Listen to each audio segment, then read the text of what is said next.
মই বেয়া নে মোৰ ভাগ্যখনেই বেয়া নাজানো, কিন্তু মই বিশ্বাস কৰা প্ৰতিজন মানুহেই মোক অকলশৰীয়া কৰি গুচি যায়।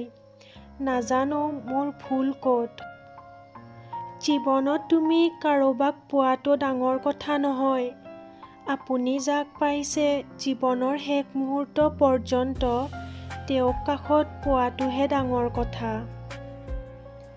মনে বিচৰা মানুহজনে মনৰ কথা নুবুজে, তথাপিও তেওঁকে মনত বিশেষ হিচাপে কল্পনা কৰি ভাল লাগে।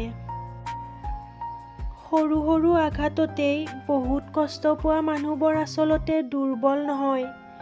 তেওঁলোক এটা সুন্দৰ মনৰ অধিকাৰী। যিয়েই গুৰুত্ব দিয়ে তেওঁক মূল্য দিয়ক, যিয়ে দূৰত্ব বিচাৰে তেওঁক মুক্তি দিয়ক। যিজনে আপোনাৰ অনুভৱখিনিক সন্মান কৰিব নাজানে তেওঁৰ কাষত অভিমান অভিযোগ কৰি লাভ নাই। তেনে কৰিলে কেৱল মনত কষ্টহে পাব। কিছুমান মানুহে নিজৰ মূৰ্খতাৰ বাবে মূল্যৱান সম্পৰ্কও হেৰুৱাই পেলায়, আৰু কিছুমান মানুহে সম্পৰ্ক ধৰি ৰাখিব চেষ্টা কৰি নিজৰ গুৰুত্ব হেৰাই পেলায়। ভয় লাগে আজিকালি নতুনকৈ কাৰোবাৰ সৈতে চিনাকি হ'বলৈ। কিছুমান মানুহে অলপ মৰম দি জীৱনৰ পৰা বহুত কিবাকিবি লৈ গুচি যায়।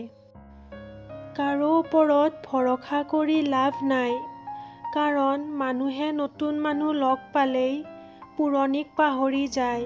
এয়াই মানুহৰ স্বভাৱেই।